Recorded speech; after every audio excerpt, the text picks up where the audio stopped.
Bienvenue sur Search Baguette, le podcast qui dévore le SEO, le branding, les moteurs de recherche et l'inbound marketing avec une dose de bonne humeur. Animé par moi-même, Nicolas Audemaraka, Nico SEO SEM, chaque épisode vous offre des conseils pratiques, des astuces et des anecdotes pour booster votre visibilité. Que vous soyez un pro du marketing digital ou un curieux en quête de nouvelles idées ou infos, installez-vous confortablement, prenez un café ou une baguette bien croustillante et laissez-vous guider à travers l'univers fascinant du marketing digital. Abonnez-vous et ne manquez aucun épisode pour rester à la pointe des dernières tendances tout en vous amusant. Bienvenue à tous pour ce nouvel épisode mais avant de plonger dans notre sujet du jour, je tiens à remercier mon incroyable sponsor. Vous le connaissez bien, il est toujours là quand on a besoin ou pas. Mesdames et messieurs, un tonnerre d'applaudissements pour personne. Personne avec un grand P. Oui, vous avez bien entendu. Personne est là pour me soutenir. Quand j'ai besoin de quelque chose, personne est là pour me dire « Hey, Nico, tu peux le faire tout seul ». Quand je cherche de l'aide, personne est là aussi pour me rappeler que je suis indépendant. Et quand j'ai besoin de financement, pensez à personne. Personne est là pour m'offrir rien du tout. Avec personne, je suis assuré de ne pas recevoir de newsletters envahissantes, de ne pas avoir de soucis de conflit d'intérêts et surtout de ne pas avoir à dire merci. Alors, si merci personne pour absolument rien. Mais ça que je sais pas, que célébrer mon sponsor imaginaire, passons aux choses sérieuses ou pas. Finalement, c'est personne qui décide après tout.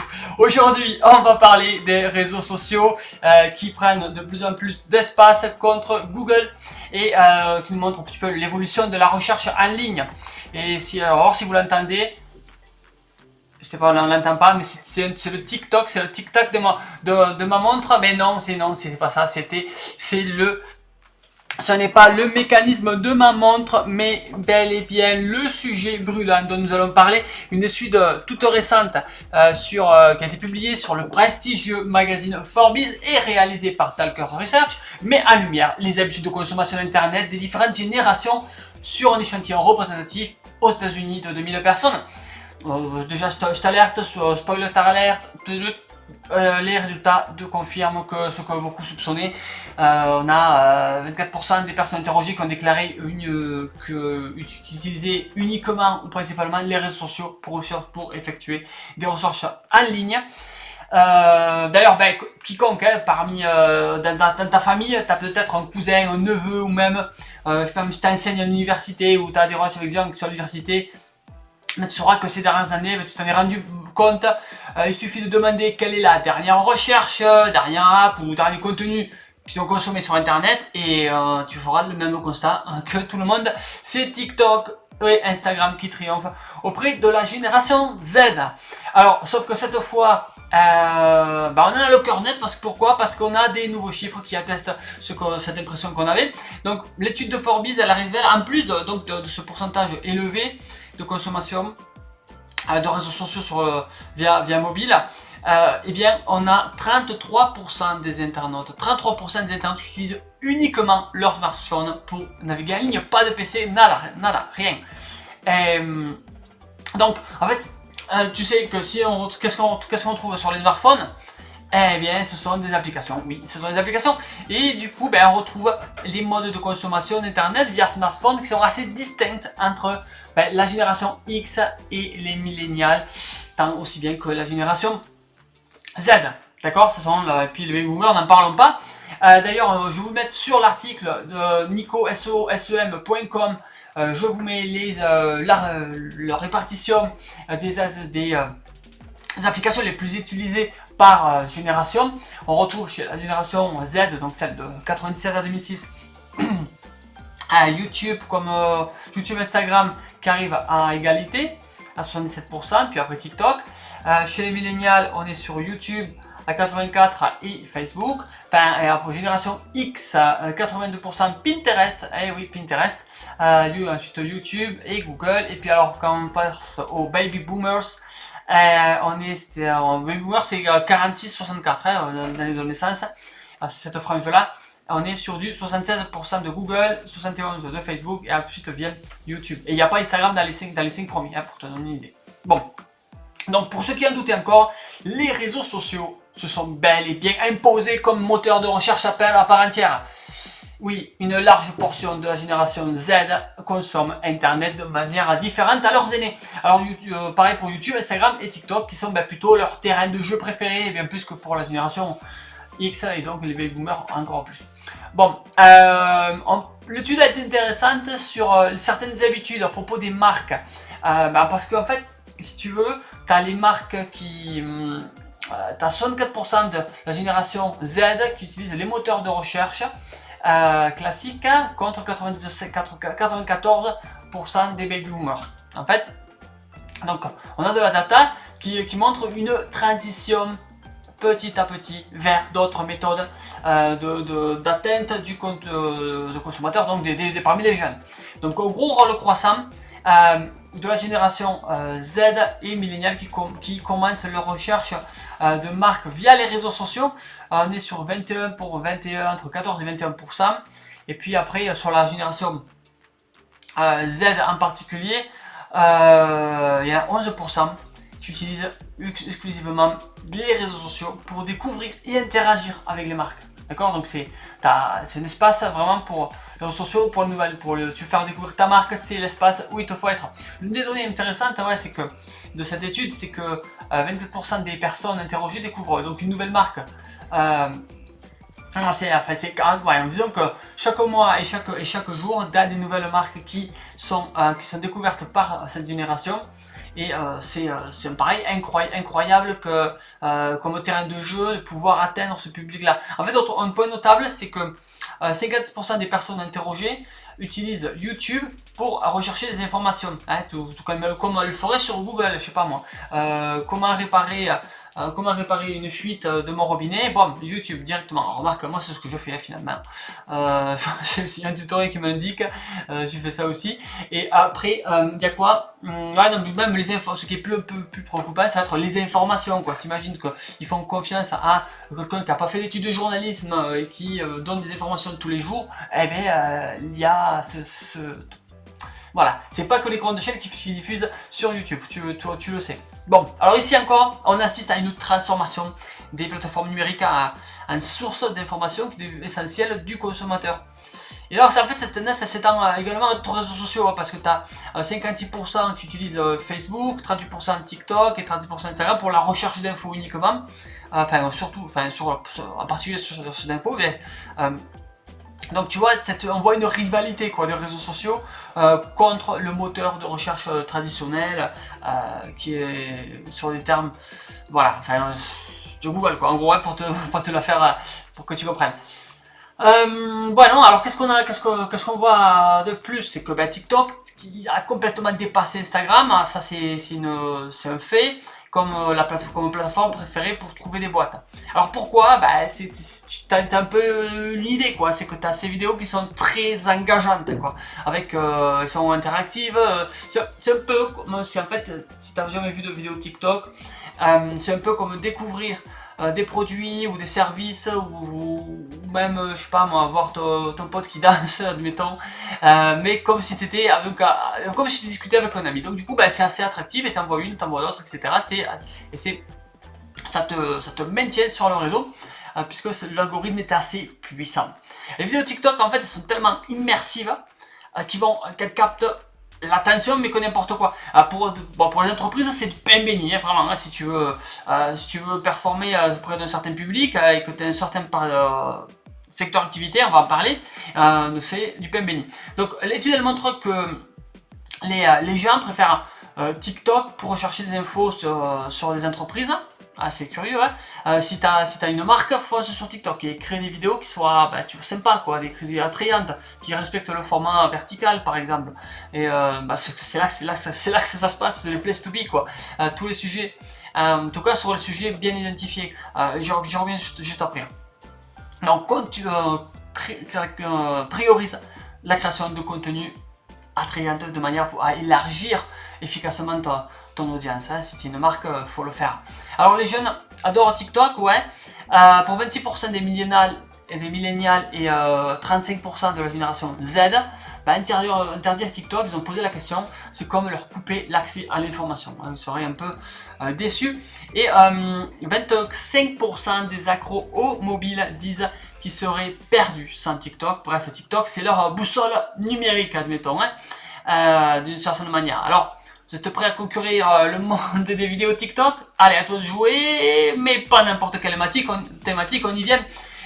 Quels sont les contenus qui sont recherchés? Alors, sur TikTok, la grosse majorité des contenus, ça va être des idées de cadeaux, de la coiffure, du maquillage, du bien-être, du fitness, des recettes, voire même des menus, des idées de menus. On va avoir une partie des marques à la mode, des jeux vidéo, même si là qui se tire la bourre avec Google. Et puis décoration d'intérieur. On va voir, tu vois, c'est surtout sur ces thématiques-là. Bon, je te donnais quelques chiffres. Par exemple, donc ça, oui, ces chiffres que je te donnais, c'est pour la génération Z, pas les autres. Donc, mais comme c'est eux qui consomment le plus TikTok, c'est comme c'était que ça. Donc là, la génération Z, donc, elle adore donc TikTok pour faire ses recherches. Environ 4% l'utiliser pour des sujets comme la coiffure, maquillage ou des idées de cadeaux, contre moins de 30% pour comparer sur Google. Même sur le bien-être et remise en forme, tu as 39% des jeunes qui préfèrent TikTok, alors que seulement 29% se tournent vers la boîte de Mountain View Google, quoi. Bref, TikTok, c'est une sorte un peu de couteau suisse pour les jeunes, sur les sujets des jeunes, qu'on soit bien d'accord. En fait, on a une diversité, une tendance qui souligne un peu la polyvalence et l'importance qu'a TikTok au fil des années pour les jeunes. Et alors tu me dis, mais bon, Instagram alors Nico? Instagram, on voit que les recherches sont plutôt dominées par les marques de mode avec 27% des utilisateurs, mais ce 27% c'est le chiffre le plus haut pour Instagram, mais ça dépasse aucun de ceux de Google ou de TikTok pour la génération Z. Alors, coiffure et maquillage, c'est suivi de près avec 25%, le décoration intérieure 21%. En fait, ce que moi je vois, c'est que dans ce cas-là, c'est que TikTok c'est le moteur principal pour les sujets qu'on a cités au départ, et que Instagram c'est le bon complément. Mais bon, TikTok toujours, ça reste devant pour le sujet lifestyle.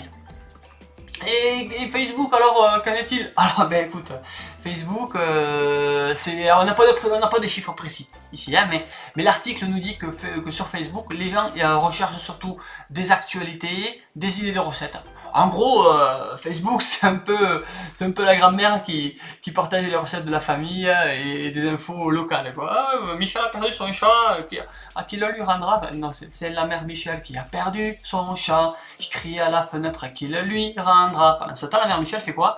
C'est quel type de produit? Raconte-moi-le en commentaire. C'est quoi la recette de la mère Michel? Allez, continue un peu plus sérieux. Donc Google dans tout ça, qu'est-ce qui devient? Pas de panique, t'inquiète Huguette, Google c'est le boss, ça reste le boss pour trouver les bars et les restos. On a 81% des internautes qui utilisent pour ça. Donc ils ont reçu leur pari avec leur fiche Profile Business en fait, on le voit bien. La jeune génération l'utilise un peu moins, avec 70% pour la génération Z et 77% pour les millénials. Puis après, bon, tu as les services locaux. Tu vois, type services locaux, c'est quoi? C'est type pressing ou garagiste pour donner une idée. Et puis après, donc 67% pour cette catégorie. Et après, donc ils dominent sur l'électronique. Alors l'électronique c'est vaste, ça peut être pour un frigo aussi bien que des écouteurs pour ton iPhone. Bueno, dans Google, on parle un peu quand même, c'est plus trop la star quoi chez les jeunes, faut pas se mentir, surtout les jeunes internautes.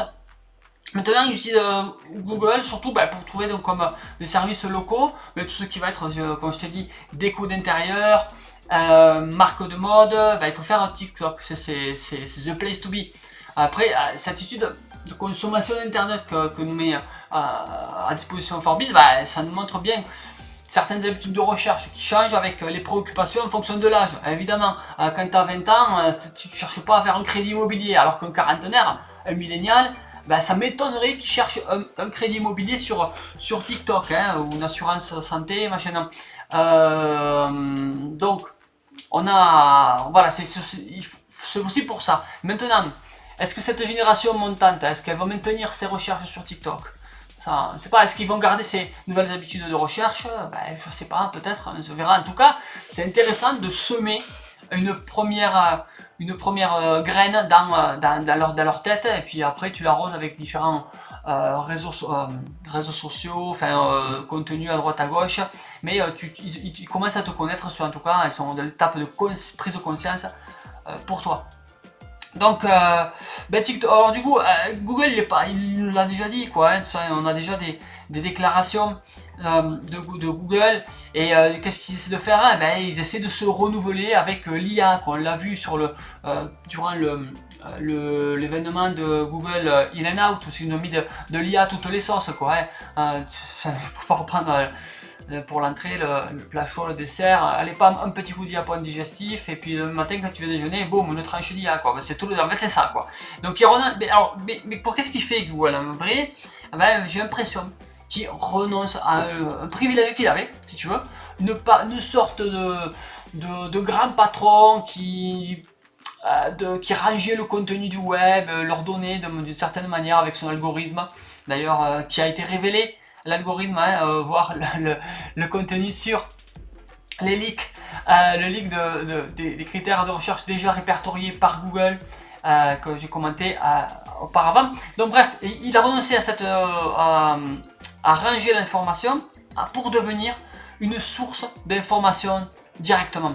Et ça c'est un gros défi parce que ça lui impose de nouvelles responsabilités, il n'a pas droit à l'erreur, puisque vu le statut qu'il a, il est hégémonique, s'il se plante même avec un pourcentage minime, ce pourcentage minime peut détruire des vies complètement. Et il a la responsabilité puisque c'est lui qui a donné la réponse. Avant il pouvait se dire non, mais moi après je suis hors responsabilité puisque je montre les différents types de contenus, là il répond directement, il dit hop, c'est ça la réponse. Donc là, c'est lui qui prend ça, et donc ça n'a pas plu du tout aux internautes d'ailleurs. Hein.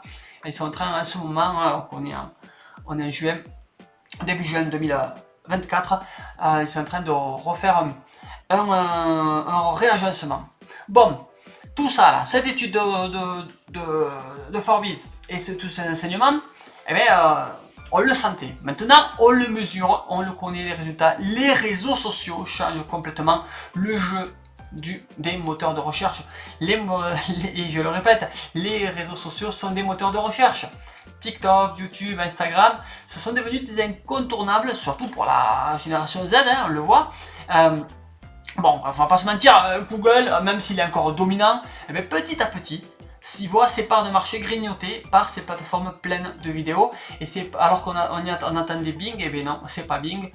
Et ce sont les réseaux sociaux qui gagnent des parts de marché. Alors, les boîtes, s'ils ne l'ont pas encore fait, hein, si toi dans ta boîte tu ne l'as pas encore fait, c'est peut-être le moment de repenser à une stratégie digitale. Dans quel objectif? Simplement capter l'attention de cette nouvelle génération qui est toujours connectée et avide d'un contenu instantané. Alors autrefois, tu souviens-toi, tu pouvais on va dire que émettre à la télévision, tu sais, ou devenir un média ou une chaîne de télé, c'était uniquement réservé à de puissantes et grosses boîtes qui monopolisaient l'audience, c'est-à-dire le temps d'attention du spectateur. Aujourd'hui, avec les réseaux sociaux, aujourd'hui depuis un moment maintenant, tu as n'importe qui peut fédérer une communauté fidèle d'ailleurs autour d'une chaîne ou d'un compte diffusé sur un réseau social. En fait, si tu veux, t'as quoi? C'est le marché de l'attention du spectateur ou du consommateur qui est complètement morcelé. T'as de moins en moins de gens qui regardent la télévision. Et c'est pas plus mal, hein, quand tu vois la qualité de certains programmes, ça me paraît normal. Donc en fait, en plus de ça, tu as sur ce marché de l'attention, tu as toute une industrie qui s'est développée autour. Donc qui était créateur d'emplois. Alors tu veux des exemples? Ceux qui fabriquent, qui font du matériel pour la création de contenu, voilà, ceux qui vont vendre de l'espace publicitaire ou des mentions sponsorisées, hein, comme mon sponsor qui est, rappelons-le, personne, merci personne, ou la promotion d'une certaine idée, de quelque chose, hein, une idée, ça peut être politique, ça peut être spirituel, ou une certaine manière de voir, moi c'est le branding par exemple, on peut le faire auprès d'une communauté. Ça c'est pour citer que quelques exemples. Alors ce qui change, c'est quoi? C'est que presque tout le monde avec une connexion internet a sa chance. Autant celui qui fabrique des vêtements du textile au Bangladesh que celui qui va aller porter le textile d'ailleurs à Los Angeles. En fait, chaque fois, il s'agit de créer un contenu qui va intéresser ton public objectif. Et alors avec la facilité de partage et les nouveaux modes de consommation de contenu, ça fait que les deux citoyens que je viens de mentionner, ils peuvent avoir deux possibilités. Ils peuvent être aussi bien être ignorés l'un que l'autre, que être viralisés et que leur vie change. On connaît tous ce que sont les influenceurs. Et donc, tu le sais, à partir de 500, voire 1000 abonnés sur YouTube, tu peux obtenir des revenus publicitaires. Et après, selon les vues que tu fais, imagine la suite pour l'ouvrier du Bangladesh, pour donner une idée. Bon, la question c'est donc quoi? C'est de comment faire pour que mon post, comment faire pour que ma vidéo, comment faire pour mon image soit la plus visible possible. Et c'est là que le SEO, l'optimisation pour moteur de recherche entre en jeu. Et si tu as envie d'une stratégie de visibilité pour ce type de moteur de recherche, fais-moi signe, viens sur nicoseo.com et je t'expliquerai comment tu peux faire. Remplis le formulaire et on se capte pour pouvoir en parler. Et voilà, c'est déjà la fin de cet épisode. J'espère que tu as pris autant de plaisir à l'écouter que j'ai eu à le préparer. Si tu as aimé, n'hésite pas à le partager. Cet épisode, vas-y, sois généreux. Partage-le avec tes amis, avec tes collègues, même ta famille, même si elle ne comprend pas tout ce que tu lui dis quand tu lui parles. En tout cas, laisse-moi un commentaire pour me dire ce que tu en as pensé. Ça peut m'aider à m'améliorer et à t'offrir du contenu toujours plus pertinent. Bien sûr, abonne-toi et laisse un petit like, ça fait toujours plaisir et ça aide le podcast à se faire connaître. Allez, on se retrouve très vite pour un nouvel épisode de Cherche Baguette qui sera toujours pareil, plein de conseils, d'astuces et de bonne humeur. À bientôt, prenez soin de vous, prenez soin de toi et de ceux que tu aimes. Allez, ciao, à plus.